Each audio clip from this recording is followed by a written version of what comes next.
Now turn to Section 1. Section 1.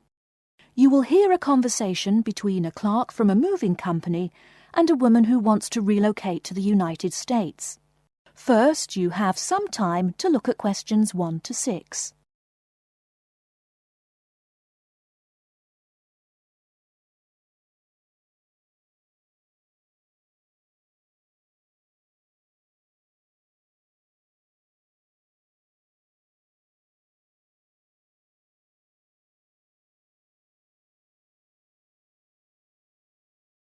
You will see that there is an example which has been done for you.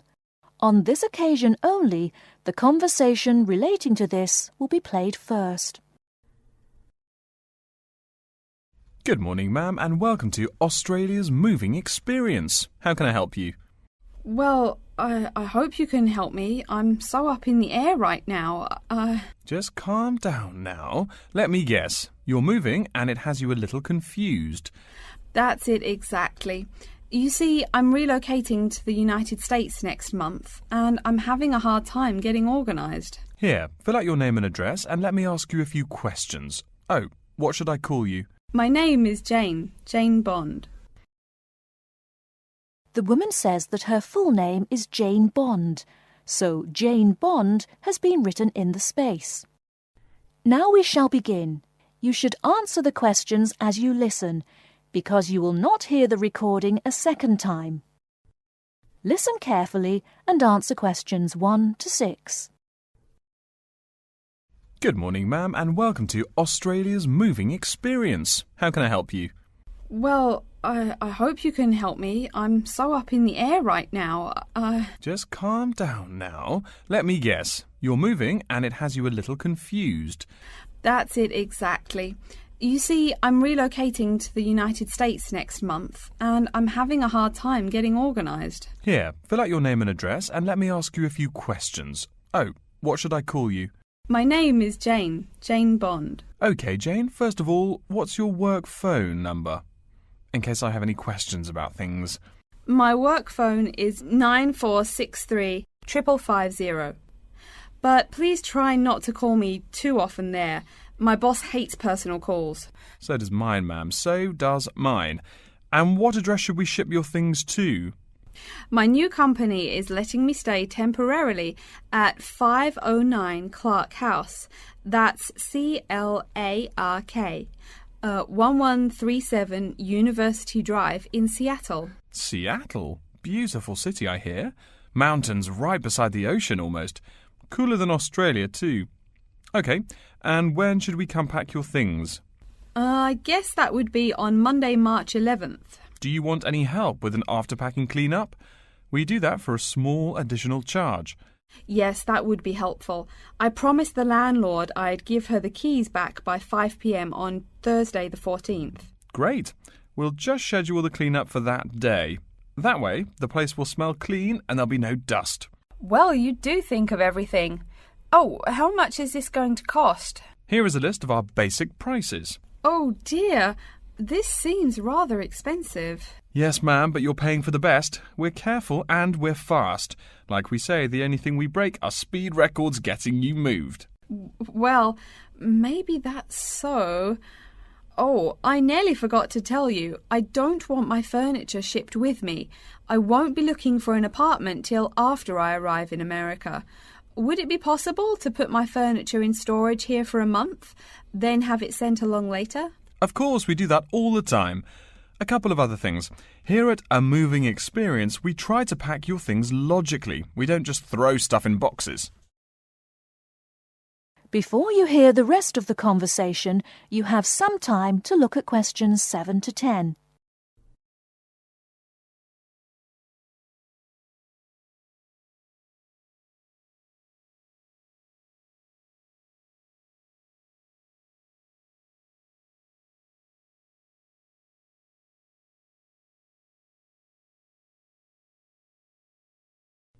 Now listen and answer questions 7 to 10.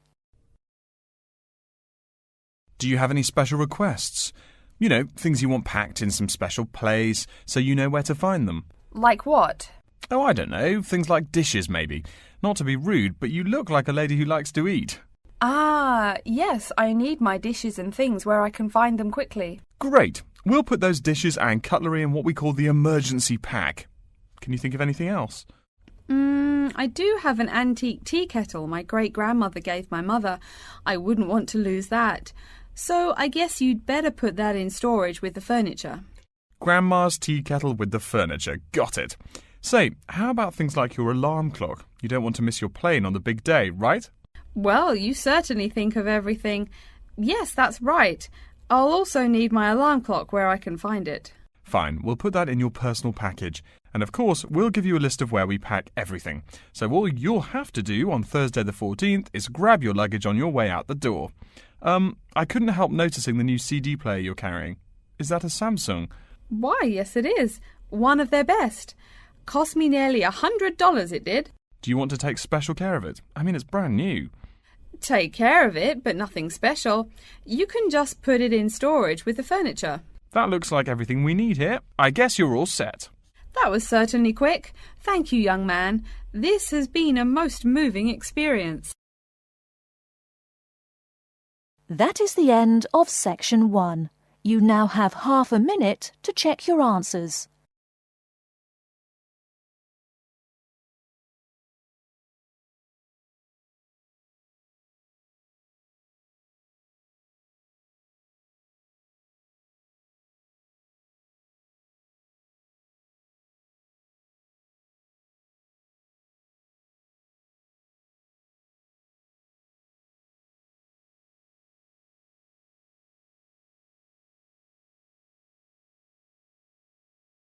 Now turn to Section 2.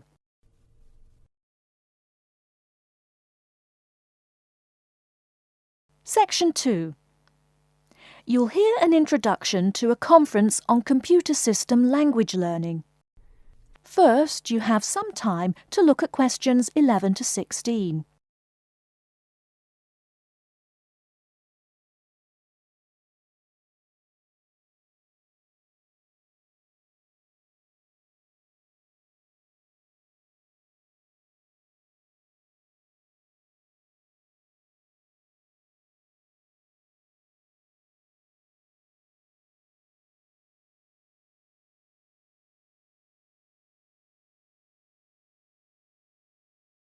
Now, listen carefully and answer questions 11 to 16.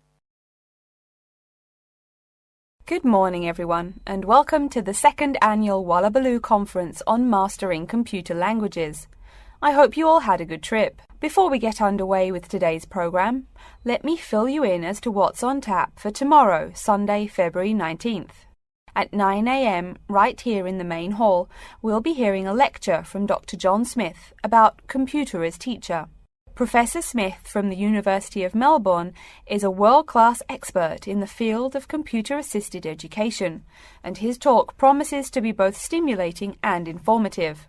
Immediately afterwards, at 10:30, there will be a presentation of papers by various delegates. That, however, will take place in the garden room on the ground floor. If you don't yet know, the garden room is also called the ballroom and will be gathering at the west end, the slightly raised area called Level 2. Just look for the crowd. If you get lost, there are signs in the foyer. After all that thinking, talking and listening, I expect everyone will be a bit weary. So at 11:15, there will be a break for coffee, cookies and other light refreshments. These will be available at the aptly named refreshment stand, placed by the door back here in the main hall. Also, if you choose to skip the formal lunch, you can buy a packed lunch at the stand for a reasonable price. I strongly urge you, however, to join us at the formal lunch. That won't be till 1 o'clock sharp, so you have time to stroll about town a bit. We'll be eating at the Seaview restaurant. The restaurant is located right here in the hotel on the top floor. It's a good dozen flights of stairs, so I suggest you take the lift on the ground floor, eh? If you're not fond of fish, there's an all-you-can-eat barbecue available as well. They even offer wallaby meat. After lunch, we'll troop back downstairs to Level 2 in the ballroom for the presentation of further papers, which will begin at 2 p.m. Please try to be on time. I know you'll be a bit tired after lunch, but the ballroom echoes so with people coming in late. Thank you in advance. Once we've heard the papers, we'll break for afternoon tea at 3:10 p.m. No need to walk. The manager of the refreshment stand has graciously agreed to have tea served in the ballroom. He's even promised us some special scones, baked from a recipe of his dear old Scottish grandmother.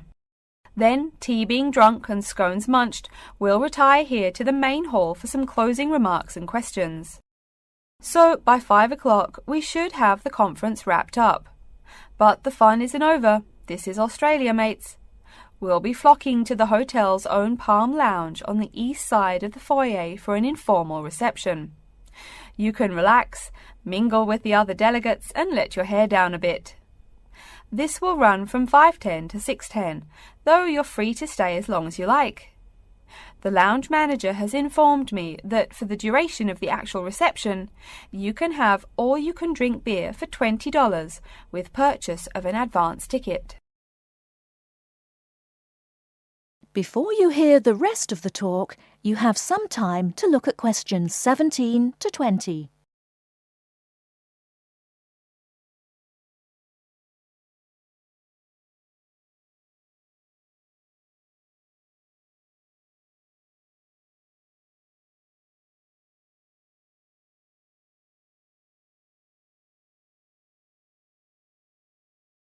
Now listen and answer questions 17 to 20. And yes, tickets can be purchased from any conference organiser or at the front desk any time between now and the start of the reception. I suggest you come by tomorrow evening to pick up the tickets, since the conference hall only holds 800 people. That way you can also get your journey planned ahead of time and be sure not to miss this truly memorable conference. If you want cocktails, however, I'm sorry, you'll have to pay for those at the regular price. Oh my goodness! Speaking of paying, I see I forgot to tell you a couple of things. The first is about lunch. The charge for the lunch will be $15 for all you delegates. If you have guests with you, the cost is $25 for the general public and $6.50 for children under the age of 10. That's $15 each, not total for everyone. Another item is about the lunch menu. I very much urge you to try the fish. I mean, look at the restaurant's name, the Sea View. As the name suggests, it is a famous seafood restaurant. The chef is a Basque from Spain, and he really gets quite put out when people ignore his fish specialities for burgers or barbecue. If fish isn't your thing, though, try the steak. He makes an exquisite filet mignon topped with blue cheese and mushrooms. Finally, if you'd like to buy a ticket, you can have both lunch and unlimited beer for $35. I should have mentioned that earlier, but I am a bit forgetful. Maybe I should avoid the beer after the conference, eh? Well, I've said my bit. Are there any questions? That is the end of section 2. You now have half a minute to check your answers.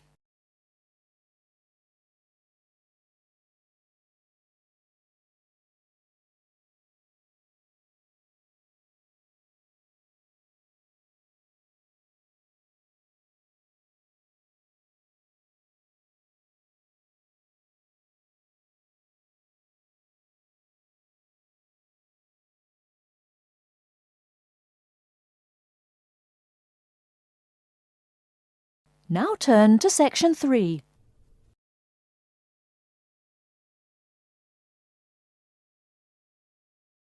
Section 3. You will hear a student called Tina asking Professor Van Diesen for advice on choosing courses. First, you have some time to look at questions 21 to 26.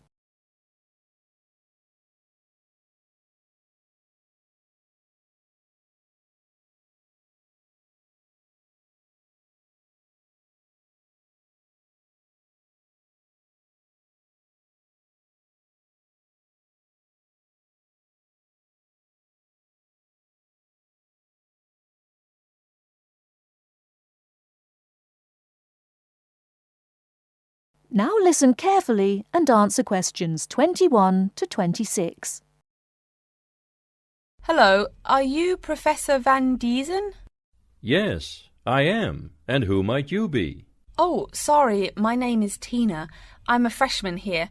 They told me I should ask you for advice in choosing courses. Well, that's part of what I'm here for. Please come in and sit down. Now, what are your questions? I almost don't know. Everything is so confusing. Like, what is a specialized course? Oh, easy. A specialized course is one that is compulsory, meaning it's a requirement for your major, and regular, so you can't place out by taking a proficiency exam. That sounds pretty strict. Then what are all these general courses? I seem to have to take so many. Nothing to be alarmed over. These are courses open to all students and not directly related to your major. The university offers these general courses to choose so that you can become more well-rounded individuals. For example, I see you're a microbiology major, so it might be a good idea to take some literature or history courses so that you can know something besides all science. You mean these courses are like for fun? That might be one way to look at it, but don't tell the literature professor such a thing. Think of a general course as the opposite of a specified course. A specified course is one that pertains directly to your major. So, can I take any microbiology course I want? Let's see. Oh, those courses used to be open to microbiology students only.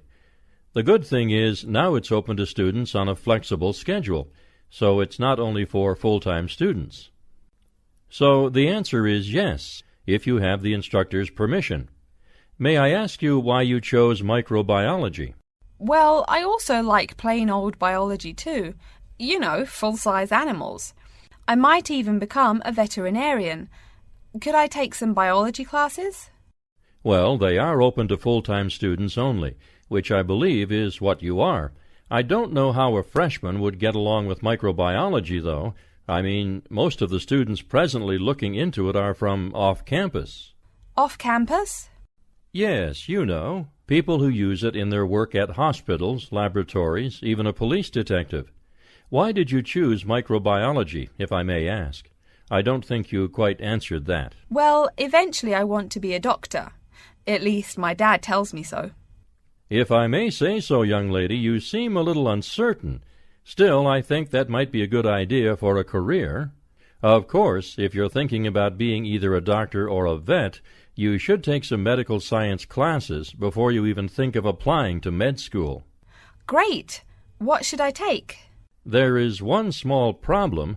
The new medical sciences building is under construction, so there are no experimental facilities available until next year. I'm afraid you'll have to wait. But don't forget to take those courses at the first opportunity. Oh, bummer. Is there any other course you'd recommend for someone like me? Well, since you seem to like animals, have you ever thought about looking into environmental science? No, I never really thought about it before. Is it worthwhile? Quite. In fact, it's the fastest growing subject on this campus. Before you hear the rest of the talk, you have some time to look at questions 27 to 30.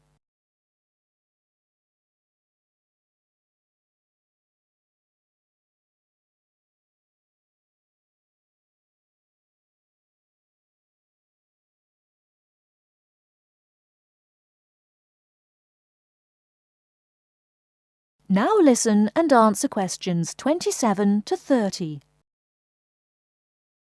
I'm sorry, I couldn't help noticing the long list of classes you've written out there. May I have a look? Oh, sure. Medical science, statistics, laboratory techniques, medicine, mathematics, computing. My, a bit of everything here. Is it too much? For your first semester, yes. What I suggest is starting out by taking the compulsory courses. Like we said before, the medical science can wait. Consider taking that in your sophomore year. I think I'd put off computing, too. I recommend to all freshmen that I talk to get the compulsory mathematics out of the way as early as possible, so take that one. It'll be one less difficult course you have to focus on when the science lab opens next year, and you have to catch up on classes like laboratory techniques.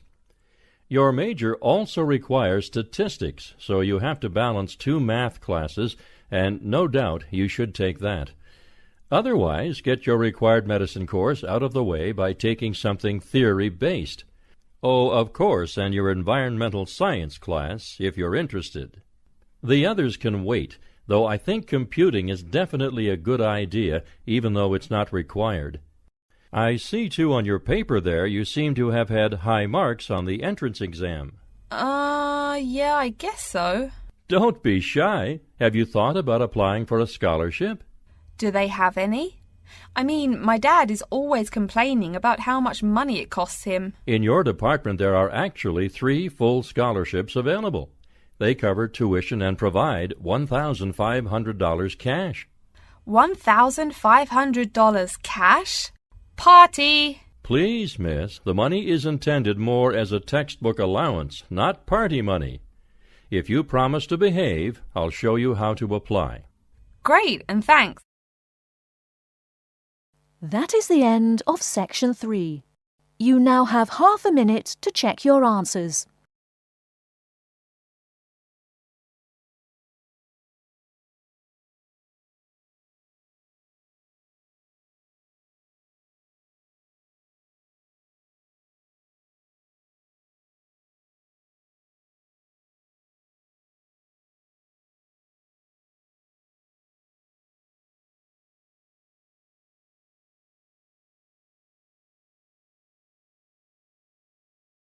Now turn to Section 4. Section 4. You will hear a lecture about how to choose flooring materials. First, you have some time to look at questions 31 to 40.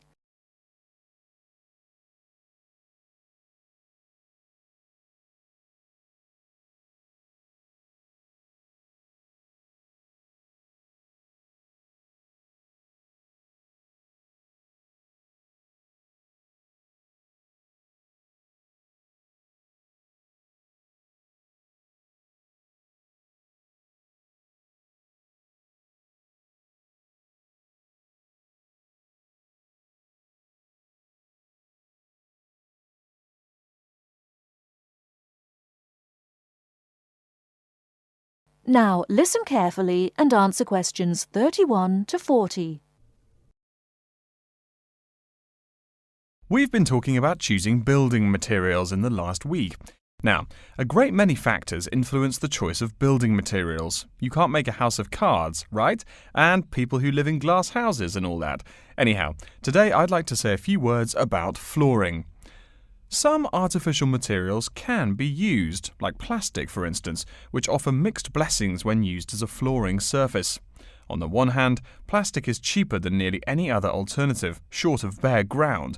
Plastic also does not warp like wood. On the other hand, the best that can be said about plastic is that it looks like wood or stone. However, it cannot replace the real materials. As I have mentioned, I'm fixing up a new house. The decorator my wife hired told me plastic does a great job of looking exactly like plastic. Besides, it scratches easily, fades or discolours, and starts cracking within a year or two. So if you're fitting out a sleazy hotel or plan to live in a trailer park, go with the plastic. Really though, for all intents and purposes, this leaves us with wood or stone as choices for flooring. Stone and wood are alike in at least one respect. Both go through processing before they can be put to use. Since few of us cut our own lumber or quarry our own stone, this is not perhaps a pressing concern. Still, do-it-yourselfers would do well to remember to buy only properly seasoned wood. Unseasoned wood warps, and a warped floor quickly becomes firewood, and its owner quickly becomes poorer. Likewise, except for dull-hued materials like slate or sandstone, most stone floors are polished before installation. The choice goes well beyond just wood or stone. Each type requires many further considerations. A few special remarks are called for when considering wood. For example, as always, aesthetics, personal taste, and layout all play roles, as well as the type of house or room. Oh, and certainly don't forget the cost. When it comes to cost, a rule of thumb is that the softer and less exotic the wood, the lower the cost. In the US, for instance, pine is both ubiquitous and cheap. Mahogany is imported and exorbitantly expensive. If you're on any kind of budget when remodeling, it's really helpful to remember to go for the softer woods. Aside from cost, there are still lots of different factors that are important in choosing the best flooring for the job.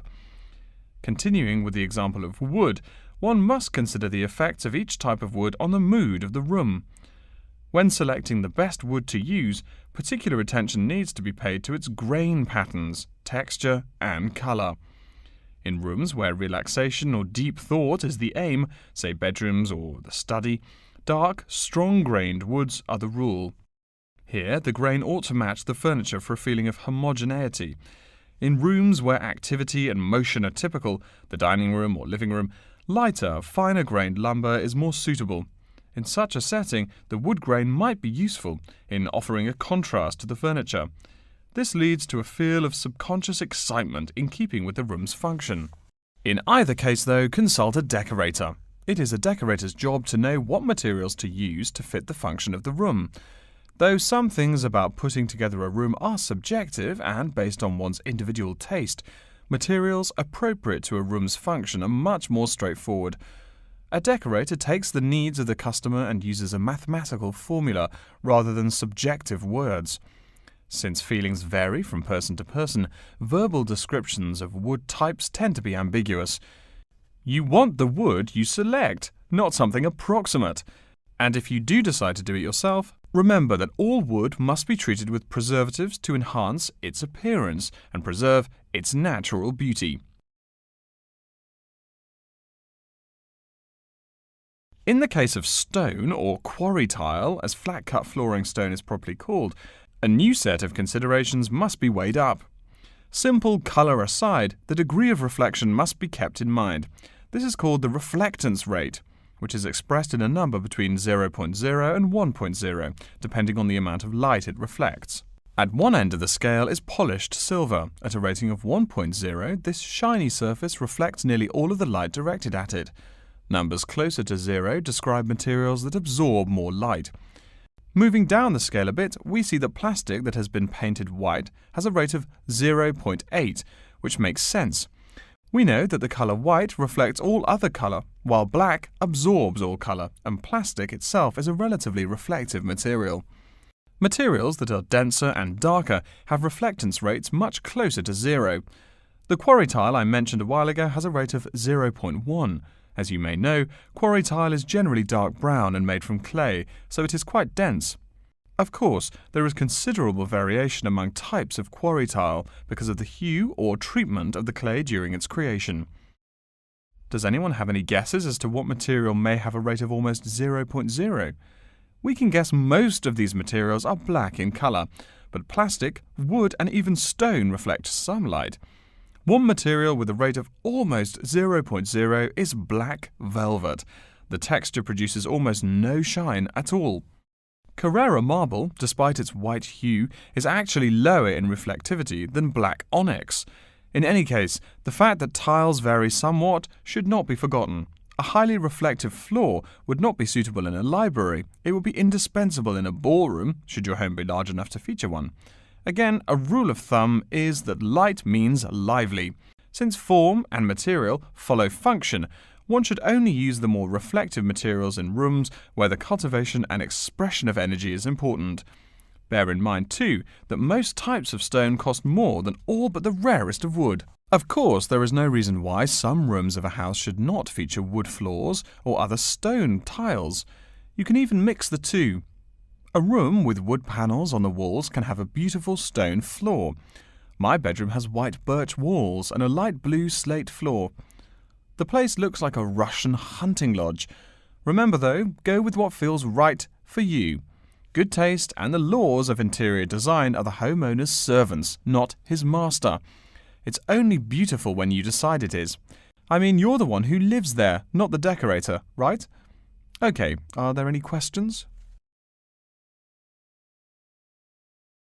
That is the end of section 4. You now have half a minute to check your answers.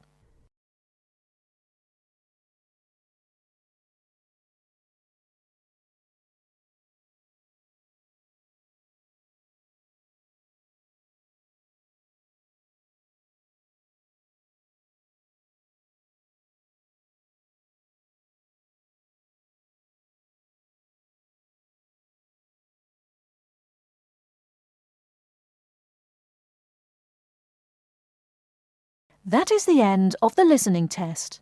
In the Ielts test, you will now have 10 minutes to transfer your answers to an answer sheet.